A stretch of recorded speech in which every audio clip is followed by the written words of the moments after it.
What is going on, family? How is everybody doing? What's going on? You're having hey, it's early. It's early. Hope you're having a good work week if you're fortunate enough so far. Please, please, please, family. We got some stuff to take care of today, and I'm gonna try to get right down to the nitty and the gritty. But for those of you who do not know, when affirmative action was white, that's going to be our next book club book. So please, please, please, please, if you have not picked up the book, May 23rd, that is a Thursday. So we will have the Monday and Wednesday show and the book club show on that Thursday, same time, 9:30 p.m.-ish, like more like 9:45 right now. But I'm going to try to get the book club started kind of early so that we can go through it and have a conversation. A lot of people can get in because I know a lot of people read the book. So let's try to do that, family. Once again, that's May the 23rd. So we're in May, but you still have time. It's not that long of a book, but it is packed with a lot of really good information. So let's see if we can do that. As always, fam, hit that like button for me. Cost you no money. You can go to donatebrown.com. That'll cost you money if you want to donate. You can also go to you can go to patreon.com/YCarnell if you want to do that. But please, more than anything, please hit that like button. If you haven't subscribed to the channel, please make sure you hit that bell. Hit that bell for me so that you get a notification. You know, when we are live, when Breaking Brown comes on, when the family is here, we want you to get a notification. That's all. That's all we want. So please, please, please, please share it. You know, and put this in. I know a lot of you, I've seen a lot of you. We're going to talk about that today, some, but not much. A lot of you are doing this stuff. I retweet you. You in the streets. This is not just a hashtag. This is an identity. You out there. You doing it. I see you. Holding politicians accountable, something nobody ever expected from us. And the reason I put this vote thing up here is for one of the things that I think happens with us. In the way that people use us, what they say is, well, you got to get out and vote. You just got to go vote. But they don't tell you, got to get this microphone. They don't tell you like the other part of it.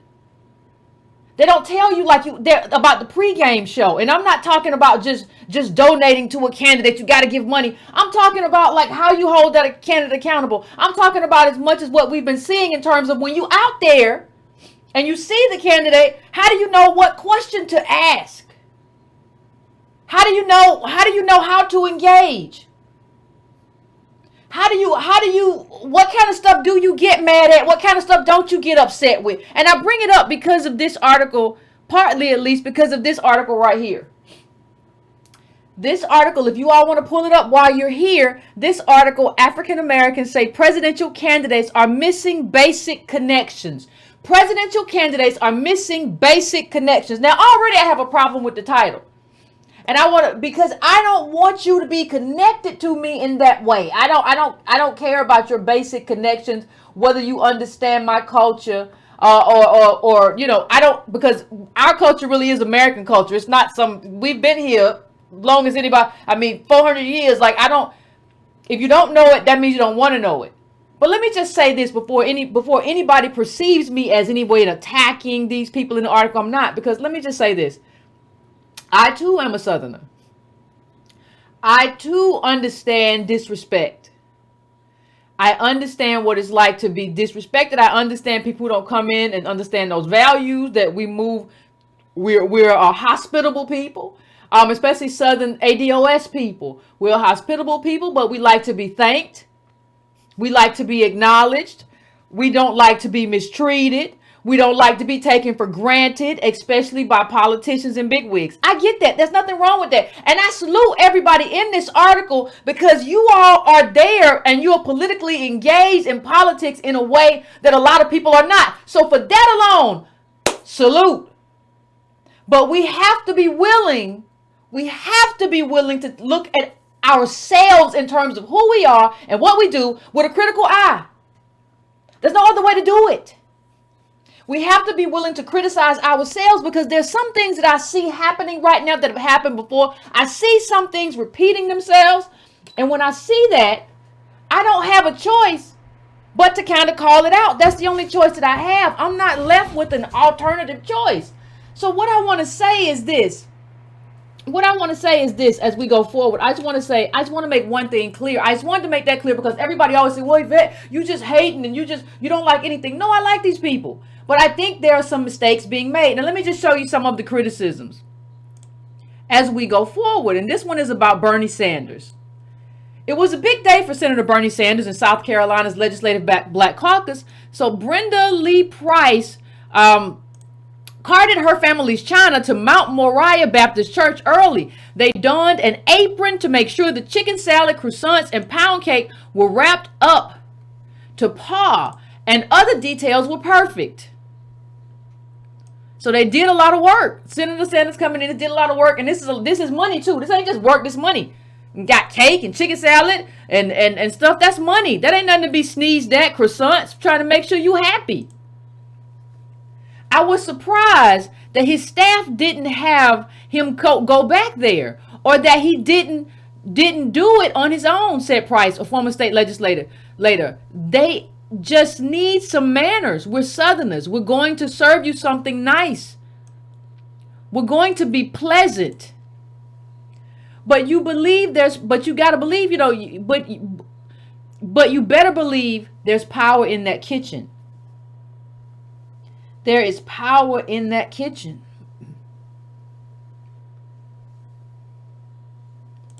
And I'm not going to disagree with her. There is power in that kitchen. Listen, this is your community.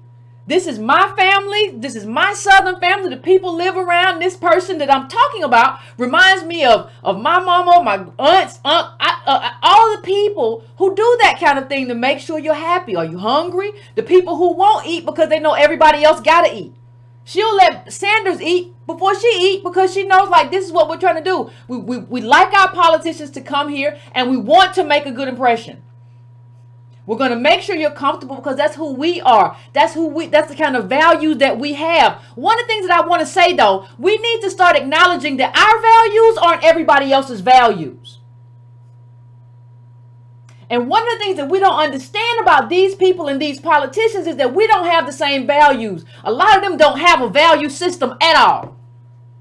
Not a value system where they value you or they value other people or they try to make people who come into their homes comfortable. One of the Achilles heels that we have had as ADOS people is that we treat everybody else as if their values are our values. And what that has meant is that we have become like this entryway into elected office, entryway into Americanness. But the entryway, we have become like the doormat. We are the thing that you step on to get what you need to get, whether it's the vote or whether you want to be in some kind of people of color coalition. So we have to come with you.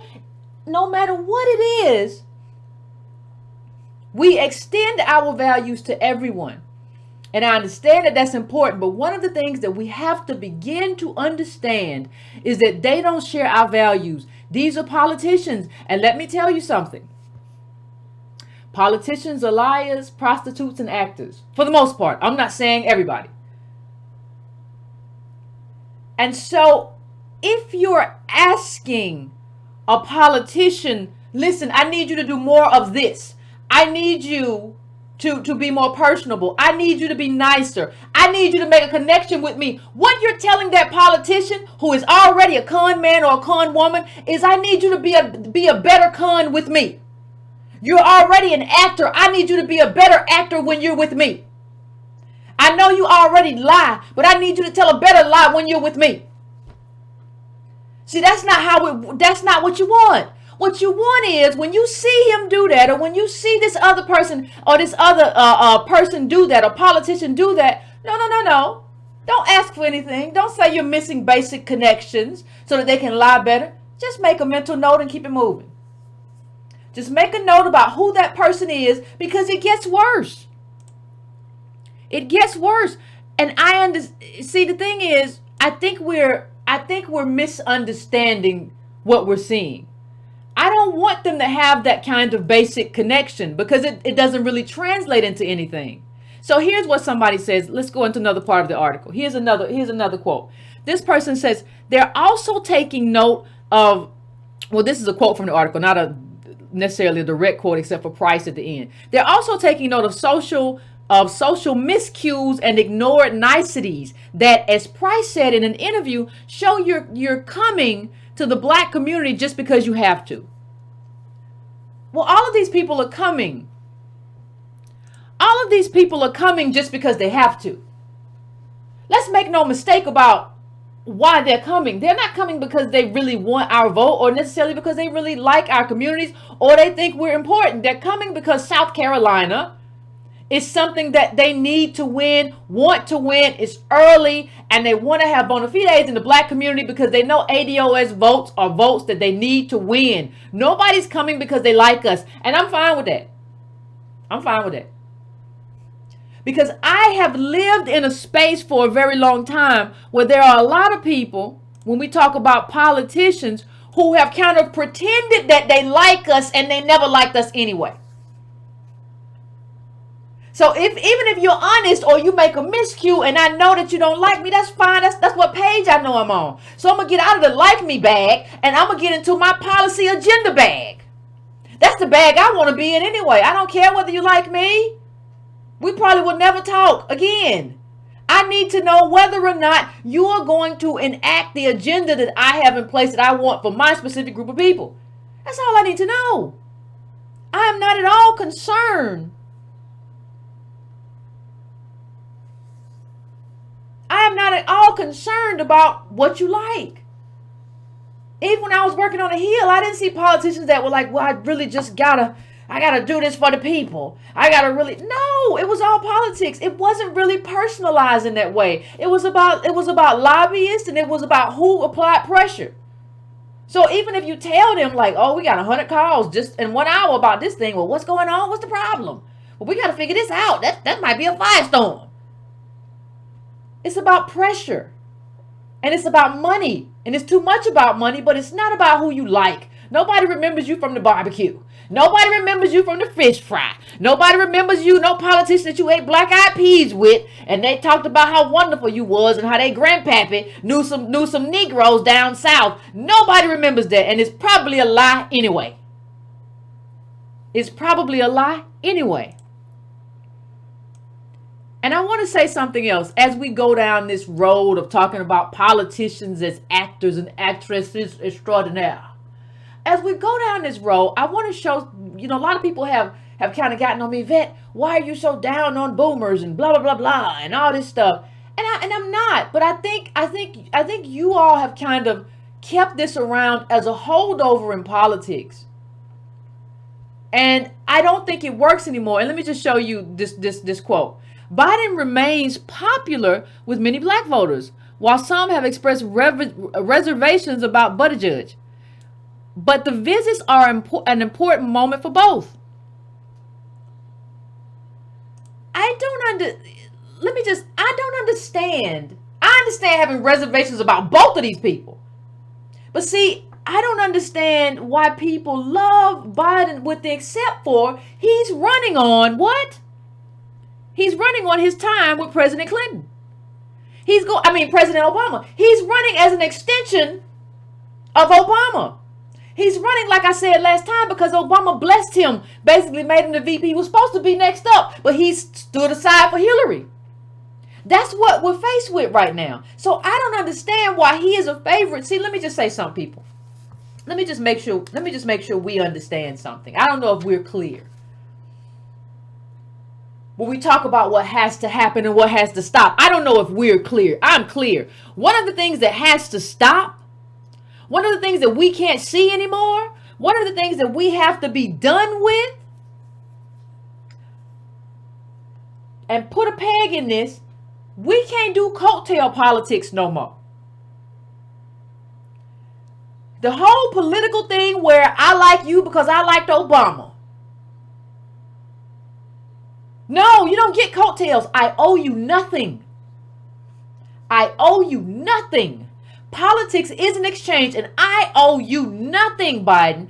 You don't get anything. First of all, Obama wasn't good for us. We're worse off. There are a lot of white families that became millionaires during that time, but we're worse off. I owe you nothing. I think we have to get this in our heads. I like him because of what? No, I don't owe you anything. You owe me. You're running. You have to tell me what you're going to do to get my vote. That's what it is. And there were some bright lights in this article as I go through it. Former Congressman Beto O'Rourke has talked extensively about his privilege as a white man, but some black voters at his events complained that he hasn't offered concrete solution to address racial disparities. Bravo! Bravo! Because that's what you need. I don't care if you're talking about, listen, let's have an honest conversation. That's what we do.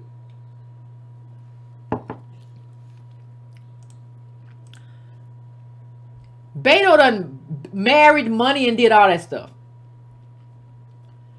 One of the things that we have to learn as we go down this path is what questions to ask. So he's talking about all this.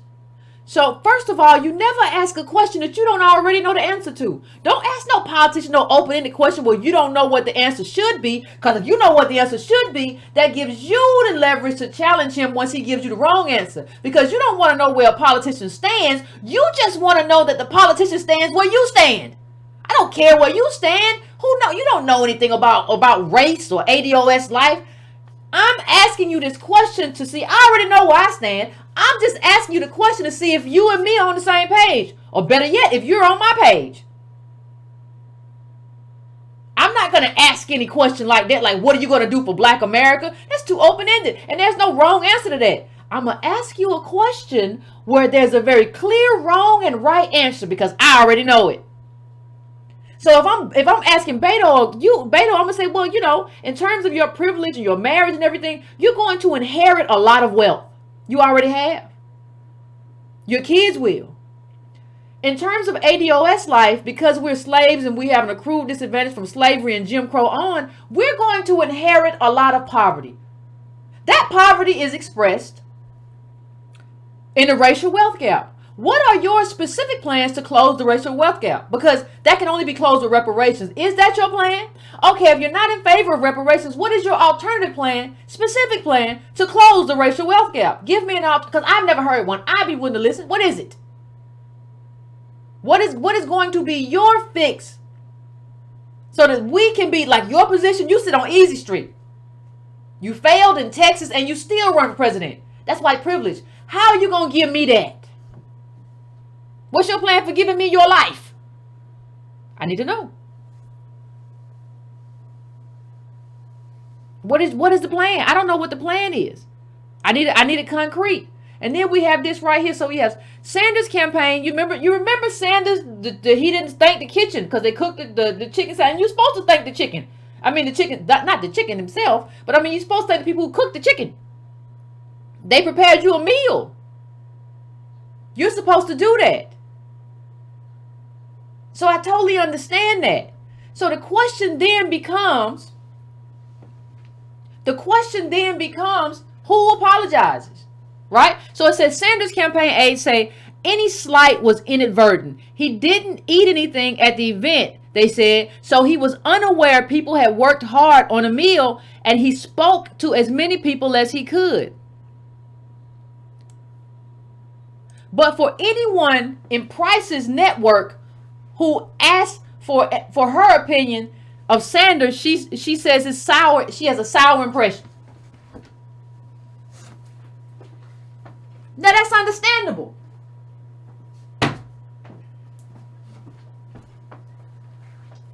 I know people from the South don't necessarily know that that's understandable. He should have. Well, first of all, if people cook, you should have ate. I mean, if people make food, that's the first thing I find out. Who? Did anybody make some food? Maybe that's because I'm greedy. But that's not the point. The point is, you should have ate the food. But that's not a big issue. That's not the issue I want people to be writing about. I understand the slight. I understand the disrespect. I understand people, because this is real money for us. You put real money into that food. Chicken salad, chicken, mayonnaise, croissants, pound cake, that's real stuff. But I also fought the people that didn't say, hey, Senator Sanders has some food over here. And I don't know that they didn't. My only point is that I understand it. I just don't want it to come off as if I'm downplaying it, as if I'm making it not matter, because I'm not. What I am saying, though, is that when that kind of thing happens, you have to take note. Just take note of the fact that this person doesn't really understand how we do things here. This person doesn't understand who we are as Southerners. This person, who we are as Southern black people. ADOS, they don't understand. They don't understand sweet tea. They don't understand chicken salad. They don't understand a lot of stuff. They don't understand collard greens. They don't understand it. They're not one of us. And that's a big deal. But the bigger deal is, what is your agenda? What is your specific agenda? Not your diversity agenda, not your people of color agenda. What is your specific agenda? And I don't think we play enough into that. And people have a concern, and they have a right concern, but they have it for the wrong reason, like this quote right here. But for others, the lack of attention to detail is a sign that the candidates' concerns about black voters will evaporate after election day. That's been a reoccurring complaint of African American leaders, and some worry that for all Democrats' emphasis this campaign on inclusion and diversity, the basic dynamics remain unchanged. Well, you don't got to worry about that. You don't have to worry about that at all. You don't have to worry about that at all. That will always be the case. They will always do that unless we have an agenda and we hold them to it, in the sense of, you're not going to get reelected. You're not going to get reelected. If you listen, you're not going to have a second term. I said during Obama's administration, you need to renegotiate. You need to renegotiate. We all need to renegotiate this. And nobody wanted to listen. Nobody wanted to listen to, like, after the second term, what needs to happen is that we all need to renegotiate, because this is too much. But you have to be willing to do that, because politics is an exchange. It's not a gift to anyone. And so I take you from there to this tweet Antonio put up earlier today. And Biden said, I spent last summer going through the black sections of my town, trying to get black men to understand it's not unmanly to wear condoms. I mean, you have to think back to this. This man. How does he get to now have coattail politics because Obama was a black? Obama was an ADOS. How do you get to have a connection with ADOS people when the person that you're connected to wasn't ADOS? How does that make sense? I don't think it makes sense at all. There are no coattails. There are no coattails here. We owe you nothing. The only thing that we are trying to do, we are trying to figure out something very specific. We're trying to figure out, how do we get to be made whole? And we're trying to figure out, once we're made whole, how do we protect that citizenship? Because we've never been made full citizens. So once we get made full citizens, how do we protect our citizenship? How do we protect it from these moneyed interests, people who have inherited all the wealth? Even if we get reparations, we get 12 to 16 trillion. Okay, that brings us up in the hierarchy, but it doesn't give us $500 million. It doesn't give us 200 or 100 or a billion. And those are the people who are now driving politics. So then we can talk about that. But we have to be made whole first. And that is such the question. But you letting this man ride coattails in here? You let Biden ride coattails in here talking that stuff he talked? How? Well, I know how, though. Because we're used to the fraud. We're used to these actors. We're used to letting people come into our community and put on a show. They put on like this vaudevillian show, as opposed to really engaging us in terms of very real politics. We don't even force them to come up with real specific hard answers. That's why they so flummoxed now about reparations. They never thought about it. You know why they never thought about it? Because we don't matter. Not to them. We matter to each other. We don't matter to them. They never thought about it. Well, I don't think about that. I don't think about it. You'll think about all the other stuff all day. You never thought about us. And so we end up, and we don't even, when people do the acting role real good, you know, when they are really, when these politicians really do it, like they should get an Oscar for it. What happens is we forget a lot, because we become symbolic, and we have lived so much with people disrespecting us that if we have politicians respect us, or they get trained in the art of acting and Shakespearean actor, is they get trained in that. What happens is we get fooled. And that's what happened with Obama. Look at this quote in the article. Anton Gunn, who was South Carolina's political director for Obama's 2008 presidential campaign, said he made sure that interpersonal connections were a cornerstone of Obama's effort. In southern states especially, black voters use unscripted interactions to draw conclusions about politicians' characters, he said. Now let me tell you something. We get it all wrong.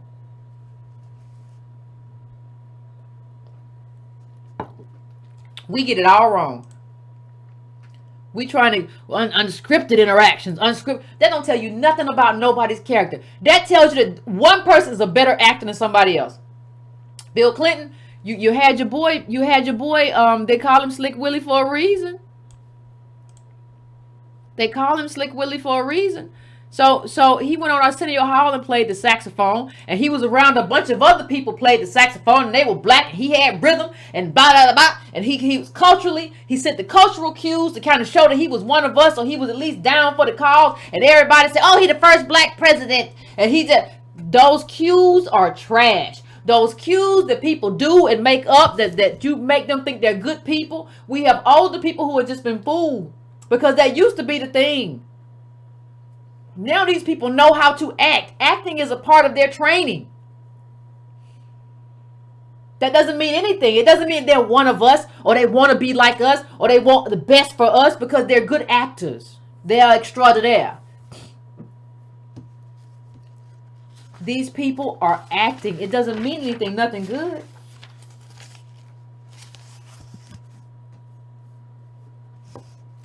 I don't care if they eat your chicken salad. You still got to focus on policy. We have bigger issues than perceived slights. I understand. You just don't make him chicken salad no more. They are all con artists. That's what it is. And this kind of listen, the thing is with this too, the past is kind of like, it forecasts or foreshadows the future in a way. So we look for the person because I don't think we really understand how damaged we are, and how we're kind of looking for politicians who sympathize and empathize with us, but we have to outgrow that. Because we have to understand that what they're doing is a performance. It's performative politics. Beto O'Rourke does it a lot, and he's awful at it. He's one of the worst actors out there, but he does it a lot. It's all performance politics, though. This is theater. It's a lot of times it's vaudevillian, and a lot of times it's Oscar nominated. It just depends on the actor. Obama was great at it. Obama learned to speak like a preacher, and I tell you, we're not going to do this around here. He learned how to do that, though. He learned how to do that. He went to a black church. He picked up the vernacular, the language. He picked up the pound. He picked up all that. These people are actors. Stop looking at their cues, because we are a group that is easy to study. You can study us in videos, movies. You can go to our churches. You can sit down and study us, and you can figure us out in terms of how to show that you're one of us, or try to pretend like you're one of us. What I'm telling you is that we have to, Politics 102, fam. We have to come out of this. And one of the things that I keep saying is that we don't have a lot of time to figure this out. Like, I understand it is, well, we got to read a lot of books and do a lot of stuff, Yvette. I understand. But guess what? The world don't care. White supremacy don't care. These politicians don't care. We got to know what to do when we get in that room. And we got to know, let's go back right quick to coattail politics. This is a problem. Now, you remember let me go back before I already said that. Remember what this guy said about teaching, about how Obama was about interpersonal politics. They made sure that he, how he connected and ensured his connection with black voters. And let's go to this. Let's go right back to what we were just talking about in terms of coattail politics. And those impressions endure. When we were running in 2008 against Hillary Clinton in the primary, I had older Black women telling me they were loyal to Hillary because of something Bill had said to them in 1992, Gunn said. 1992. Y'all crazy. And see, that's why I get on boomers. So don't get it. Y'all get it. I see y'all in the comments talking about Yvette. Why you go so hard at boomers? And I did this, and I did that, and I did this, and I did that, and Yvette, you just don't. No, this is a problem. You don't see. First of all, it's not even like Clinton did a whole bunch of wonderful stuff for us, and then we can just be like, well, maybe she has something in common with him because he was transformational for us. He was No, he didn't. He made it worse. We know now. Welfare reform. He brought them black women up there. And one of them died penniless and shouldn't have money for medicine. That's awful. You can talk about everything. You can talk about all of Clinton's legacy and what we thought about Bill Clinton and who Bill Clinton really was. You don't get to have coattail politics. You don't get to love Hillary because of Bill based on something that Bill never did, but you don't know enough to know that he never did it because you just access who you like. You just access cues. You just access who comes at you at a certain way. No, that's not how politics works. That's not how any of this works. And nobody ever told you, because you're an elder or you're old, nobody ever told you, but I'm here to tell you that's not how we do. That's not how we do politics. That's not how this works. Nobody has coattails in this game. Nobody.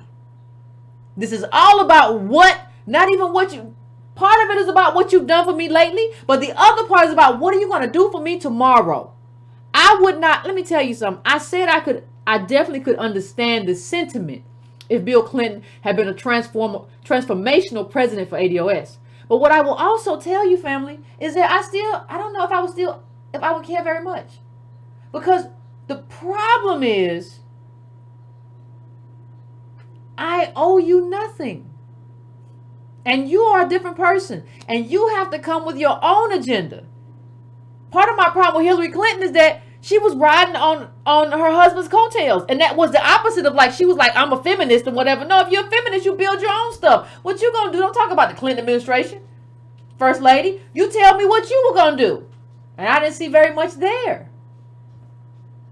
It is what it is. But when we move on, I want to just move on, fam, as quickly as I can. We have to talk about some things you have to pay attention to all of it. And some things, like the stuff we saw about Bernie, you're not a part of the culture, you're this Vermont man or whatever.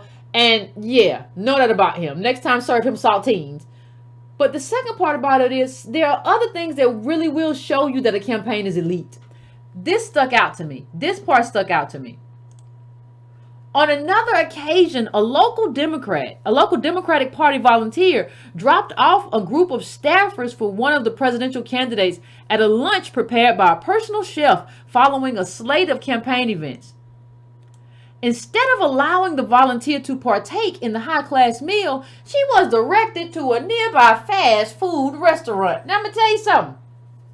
First of all, I want to know who this candidate is. Why are we shielding this candidate? Why did you just say a candidate? I want to know who this is.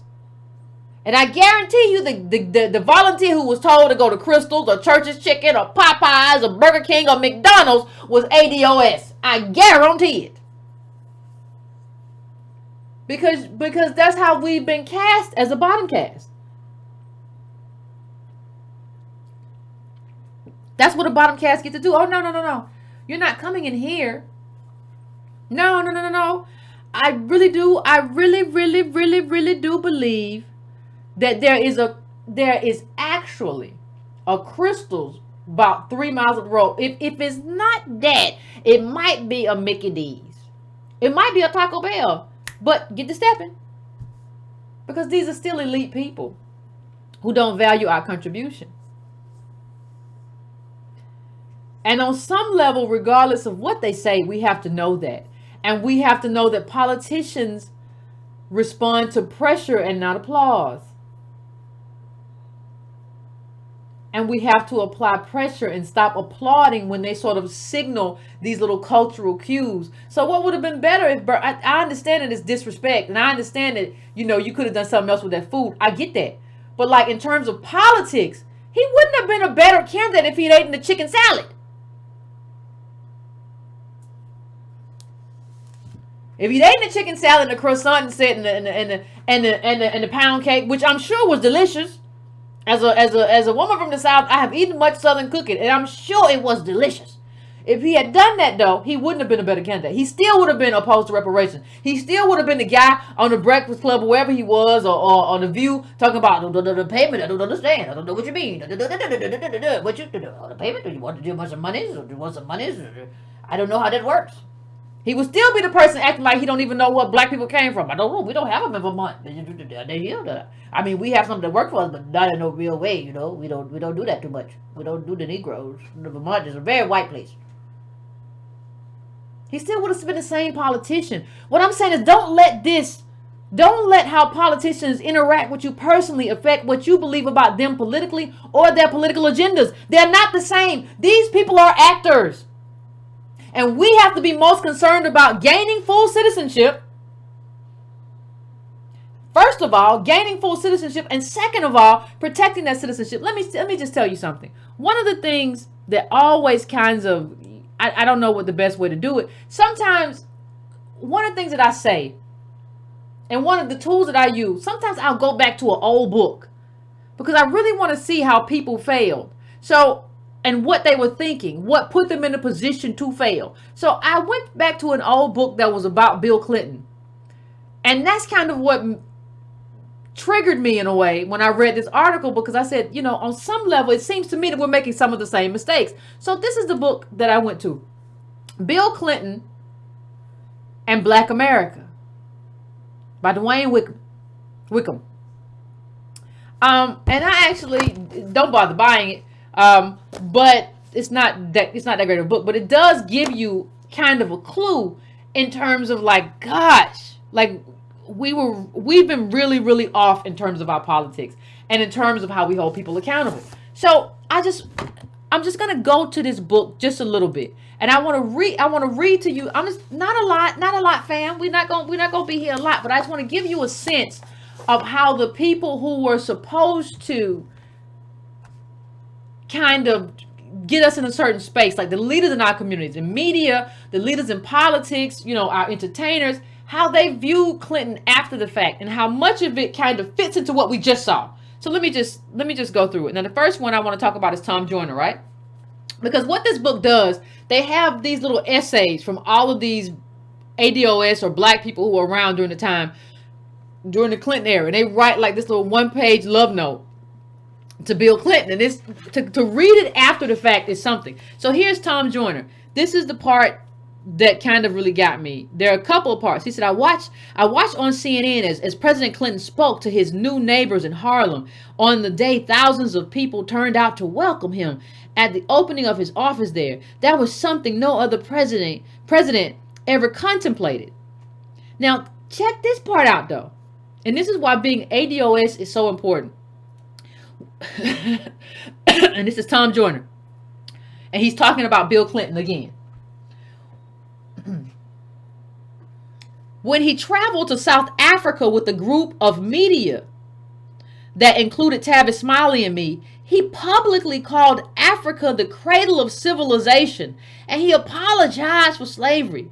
These are things that white people may have barely noticed, yet for black people in America, they were a cause for celebration. Here was the most powerful man in the world acknowledging before the world that civilized life began with people who looked like us. You know, it's really when you read stuff like that you realize the con game. Like you realize, like there's this code. Like it's like when people cheat, right? Like, oh, I figured out the cheat on the video game. I got the code. They figured out like, well, Black America has low self-esteem, and if you make them feel good about themselves, that's really all it takes for you to be in.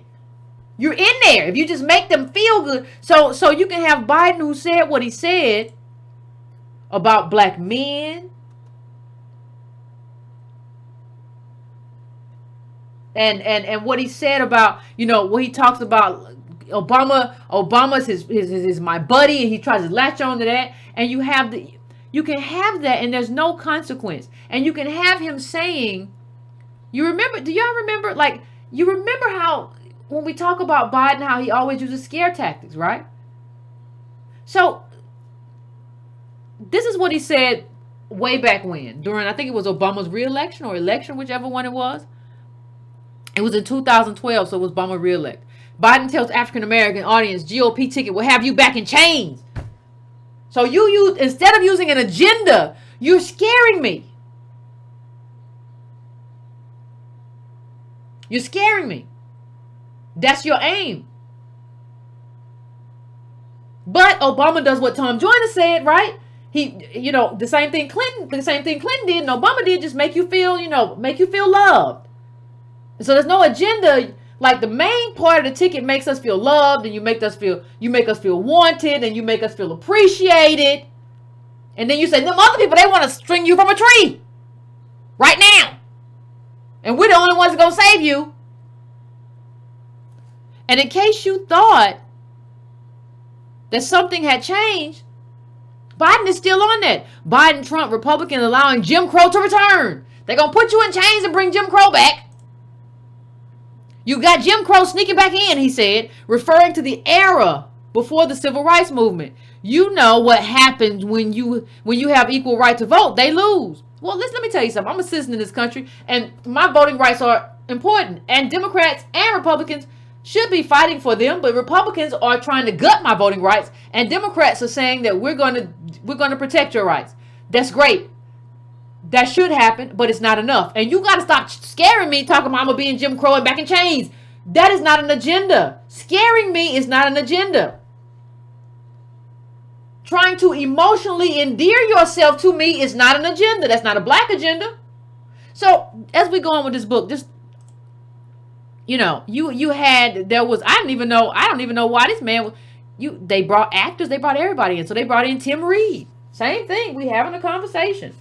When you wonder how it all went wrong, it's very easy to see. All of these people. Tim Reed said this. You know, FDR had the same. Bill Clinton was the FDR of this era. You know, FDR had the same sort of love and admiration for the black community. FDR. Now, this is FDR. As we're talking about this, I understand people are wrong, but we have to dissect when they're wrong. I'm not trying to make fun of you or nothing like that. I'm saying we have to dissect when people are wrong, and we have to learn from that. We gotta do that.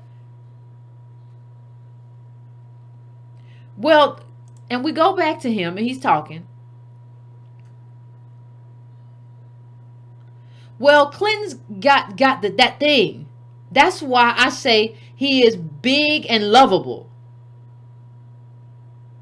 But I think he was 60% style and 40% substance. Clinton was cut out of a mold that a lot of black folks' heroes come from. Negro, what is you talking about? And I'm reading different quotes from the book, from his portion. He's given black people something that no one has given. Hope. Oh, that hope is a drug. Obama was giving it too. They be feeding us hope with no food. Let me tell you, hope won't fill a hungry stomach. Hope won't fill your gas tank. Hope won't do nothing for you. And let's make one thing clear. When they said Clinton apologized for slavery, understand that was an informal apology. We don't even understand the specifics. What you need is a White House apology. You don't need an informal apology. Let me read this to you. During President Clinton's tour of Africa, he apologized not once but twice. In Uganda, he apologized for the slave trade. In Rwanda, he apologized for Western interaction in the face of the Rwandan genocide. He was there. How you apologize after you let them people get chopped up like that? What are you talking about? So anyway, the only person who didn't get an apology, as a number of American commentators remarked, was Paula Jones.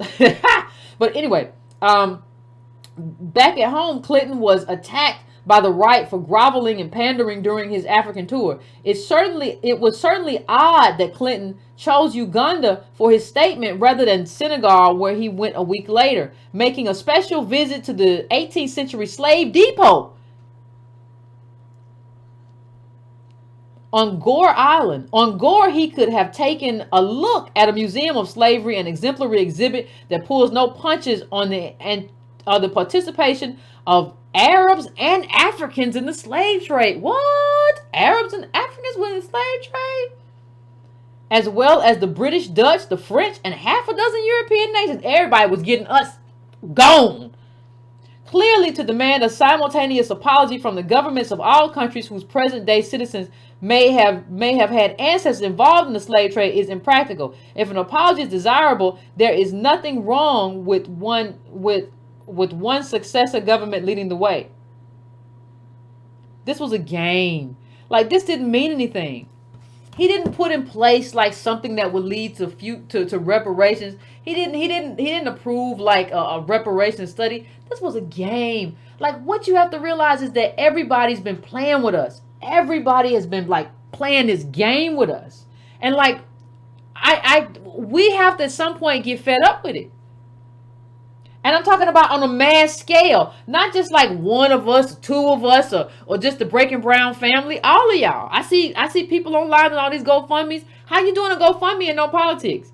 So you don't have no money because of the creation of blackness, but you don't want to do no politics? Then you had a lot of people who were around Clinton who were just like, I just want to be a part of administration. That's y'all boomers. That's why I go in on y'all. Y'all boomers now. Y'all just want to be a part of administration. Y'all want to be a appointee or higher up in one of the governments or whatever. You weren't really caring about what came down and trickled down. A lot of y'all. Not all, but a lot. Too many. Picking the best actor. My pal. I just don't, let me just go to one last part of this book that I really want to get to.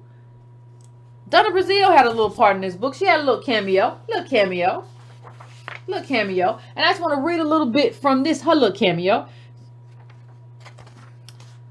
And it's interesting considering everything that she's been through since then. This book is 2002. That's why it's important sometimes to go back to stuff that was written back then. Because that tells the story of a lot of times that tells so much of the story of what went wrong. So here's what she says.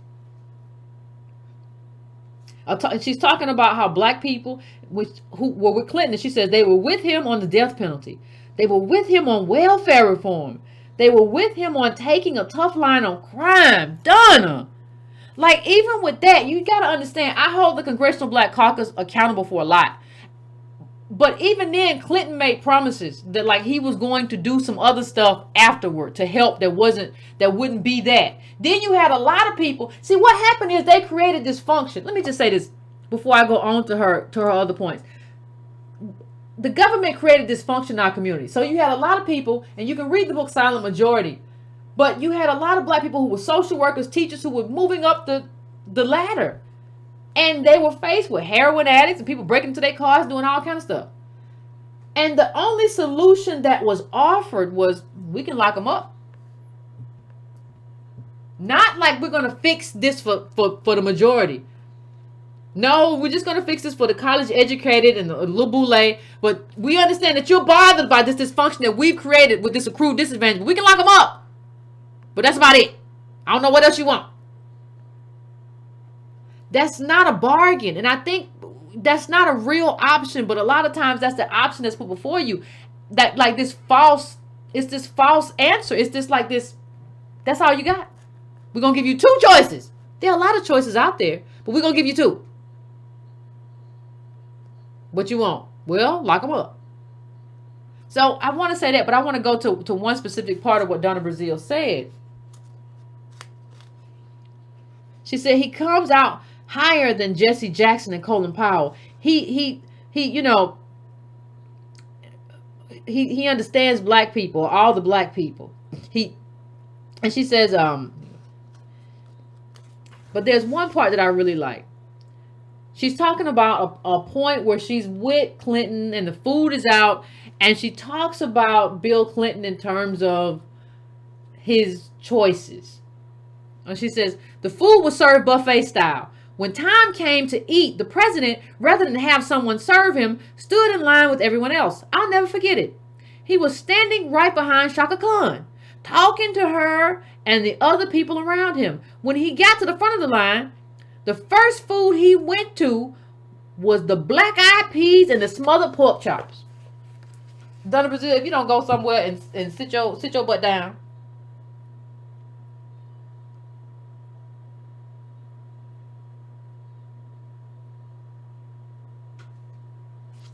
If you don't go somewhere and sit down. He ate the black-eyed peas and pork chops. Oh, snap. Good gosh almighty.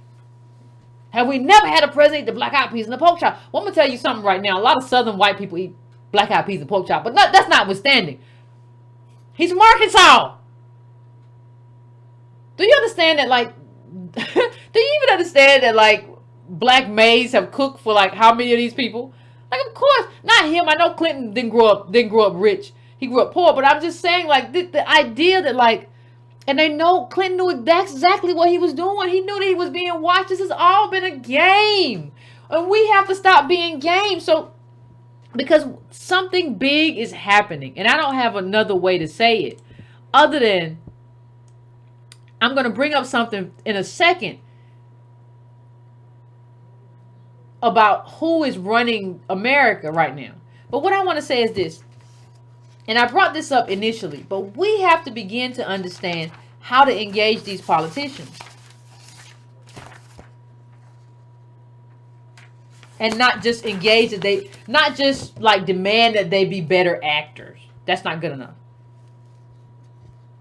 So we have to, at some point, I said we have to ask questions that we know the answers to. Right? In terms of, and I'm just trying to give advice in terms of when you engage, how you engage. Because these politicians are good. That's what they do. They've been acting out these questions and acting out empathy. Oh, well, we're going to talk about it. We're going to really do it. And shout out to the people who have challenged CBC. I saw the brother who challenged Buttigieg. ADOS people out here doing real work. So shout out to y'all. I'm just trying to give a little bit of advice on the kinds of questions that we ask. And that brother said he had reached out 35 times. Y'all missed 35 emails, Buttigieg. So here's what I'm going to say. You can ask, do you believe in reparations? But you got to have read 40 Acres, and you got to know when they say, well, who gets it? You got to already know it. You got to know more than them, because trust me, they don't know nothing about us, because you never had to. You got to already know who is included. And Antonio said something about double knotting it. We'll explain that later about narrowing the criteria for who has access or who gets reparations. Antonio had a great idea for that, and we'll share that later. But what you have to do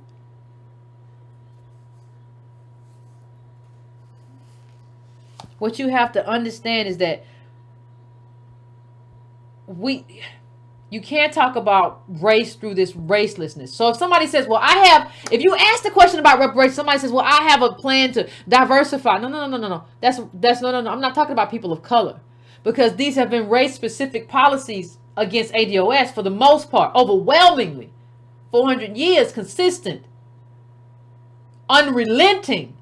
No, I don't want to hear about diversity. I want to hear about what's specific to us. Another question, like, ADOS, we are the last hired and the first fired. What are you going to do to put in place protections specifically for us? Not for people of color, but specifically for us. Unemployment rate for us has been twice as high. That's not the same for Asian Americans. That's not the same for even Hispanics. It's not the same for anybody but us. What are you going to do for us specifically in terms of workforce protections? What are you going to do to close the racial wealth gap? Raceless policies don't close the racial wealth gap. What are you going to do specifically for us to close the racial wealth gap?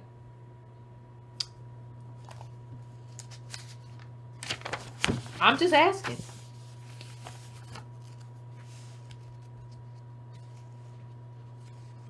Even if you wanted to ask a general question, since so many of us drive Uber and stuff, like, what are you going to do to re-implement all of the labor protections that were put in place, that were destroyed for the sharing economy?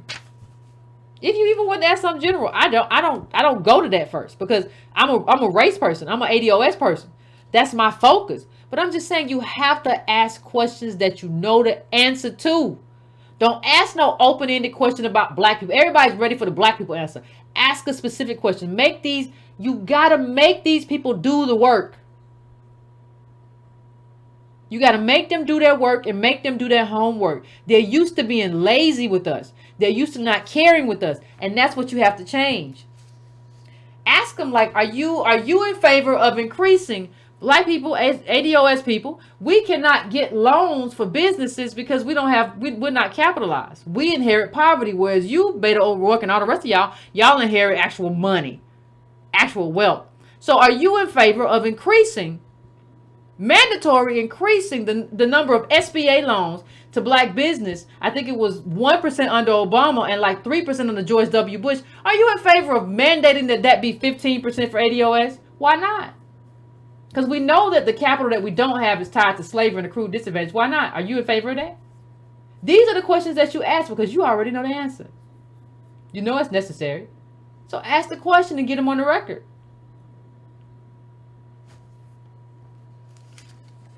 How do we change inherited poverty from inherited? How do we transform our inherited poverty to inherited wealth? And us specifically, not. I don't care about your diversity. No, let's be clear on that. And you have to ask specific agendas. If you're in LA, you got to talk about black homelessness. If you're in Alabama, you got to talk about infrastructure because of the hookworm, right? If you're in Detroit, the lead. You also got to talk about how the absentee rate, like in Detroit schools, is like astronomical. You got to talk about that. In Milwaukee, you got to talk about how most of the black communities are prisons or Section 8 housing. It has to be generalized and very specific. But the most important part is whatever you ask, you already know the answer. You got your stuff down. You got your follow-ups down. Not what you're gonna do for black people or what you got that down. You gotta have it. You got to have it.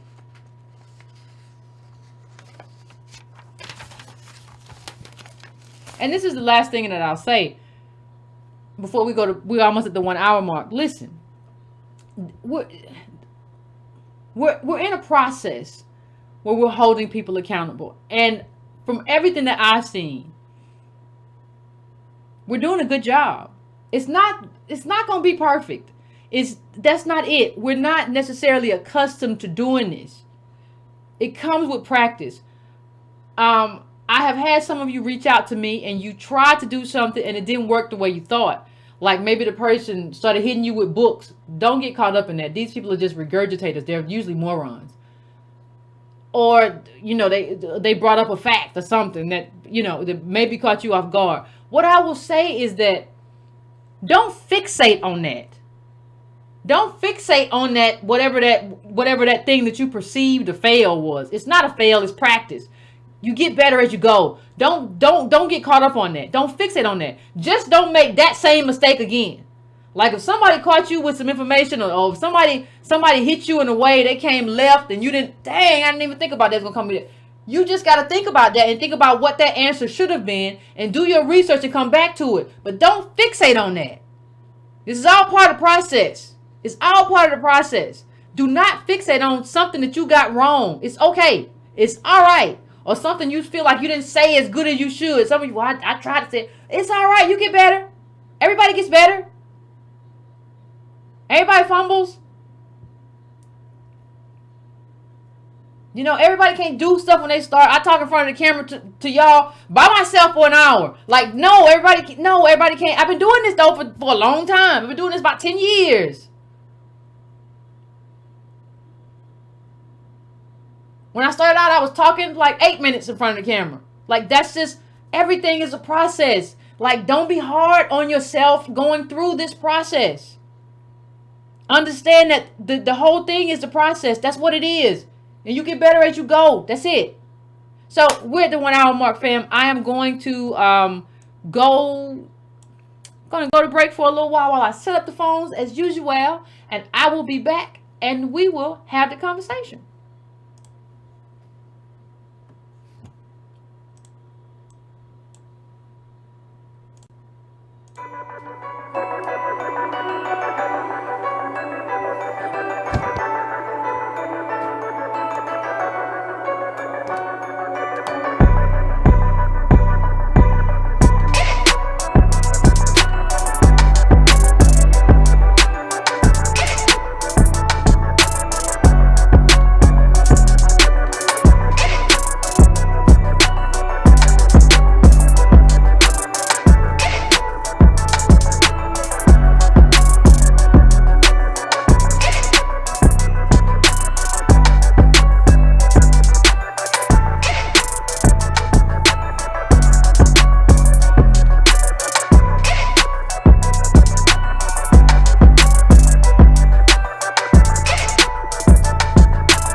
up their channel. It's always didn't just get here. I kind of been here a minute. Let's see if we back up. The internet connection is acting funky, fam. The internet on its own. Fam. Like, I don't know what it's doing. Let's see if we can get it. See if we can get it back up. Putting up my own. Are we back up yet, fam? Do y'all see it? Let me see. Are we good? Because the internet just, all of a sudden, the internet just went out. Ain't that something? It's just like it collapsed. It was just gone. So I'm gonna see. I want to see and make sure it stays up before we bring the calls in. Just make sure it kind of comes back in before we bring the call. Miss the calls.